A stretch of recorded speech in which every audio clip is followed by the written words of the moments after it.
Mukhang masasayang na ang basketball career ng PBA player na ito dahil sa kanyang mga anger management issues. Pero ang mas nakakatakot na ngayon ay meron na siyang dalang armas at ito ay isang bangbang na kung saan tinutukan niya at pinaputukan niya ang kanyang nakaalitan sa isang basketball game.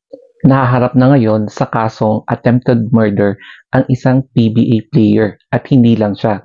Kasangkot din yung kanyang kapatid dahil sa isang hindi pagkakaintindihan nung naglaro sila ng isang basketball game. At sa ngayon, pinoproseso na ang kanilang kasong dalawang magkapatid habang nasa loob sila ng piitan at inaantay kung ano na yung susunod na gagawin sa kanila under the custody of PNP Laguna.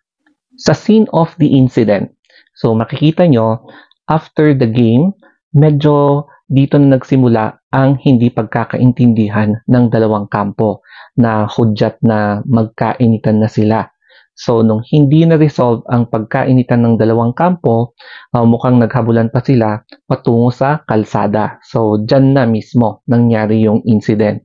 So dito makikita natin na sa screenshots, talagang meron palang dalang baril na hindi ko alam kung saan niya kinuha, na kung saan tinutukan niya yung biktima ng PBA player na ito. Tapos, ayan, nagpaputok siya, nagpabangbang siya doon sa kanyang target, which is yung victim. And after niyang pinaputukan ng bangbang, so nag-fled agad sila sa scene, no? Mukhang tinakasan nila yung scene para hindi agad sila mahuli. Pero buti na lang, nakaligtas itong biktima at hindi siya tinamaan ng mga balang pinaulanan sa kanya or pinaputukan sa kanya ng PBA player na ito.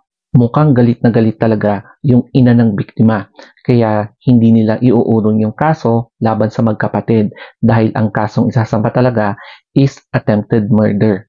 So sabi ng ina ng biktima, kakalapag lang niya or kakauwi lang niya mula sa barko. So mukhang seaman, pero dahil sa konting pagkakaalitan, hindi talaga matanggap ng kanilang ina na eto yung isa sa mga rason na muntikan nang mawala ang kanyang anak dahil sa tindi ng init ng ulo ng PBA player na ito, na kung saan meron din pala siyang history ng violence, no?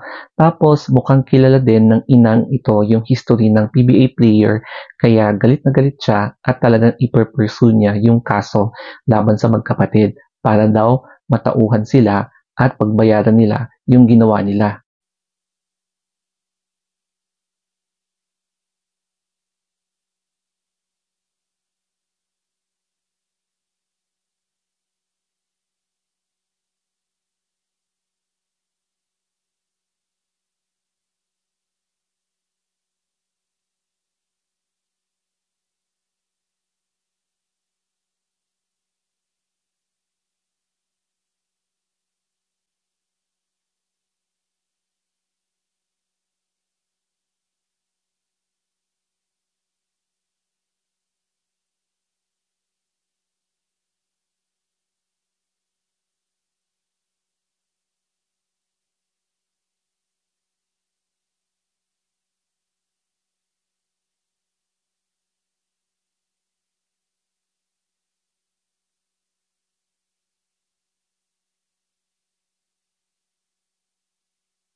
Ibinahagi naman ng PBA player na ito na inaamin niya na meron talaga siyang hindi makontrol na anger. Kapag nagagalit siya, talagang sobrang init.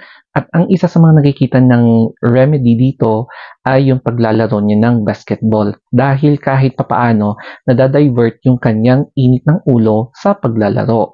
Kaya nga minsan nag-excel siya kasi nadadivert yung kanyang stress sa paglalaro ng sports.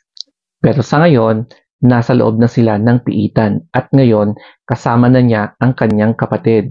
So, ito talaga ang magiging resulta kapag hindi mo talaga makokontrol yung init ng ulo mo. Talagang napapariwara ka at pati yung mga ibang tao ay nadadamay dahil sa init ng ulo. So ngayon, naharap na siya sa isang kaso na kung hindi niya mailulusot ito, mukhang matatagalan siya sa loob ng piitan at kasama pa niya ang kanyang kapatid.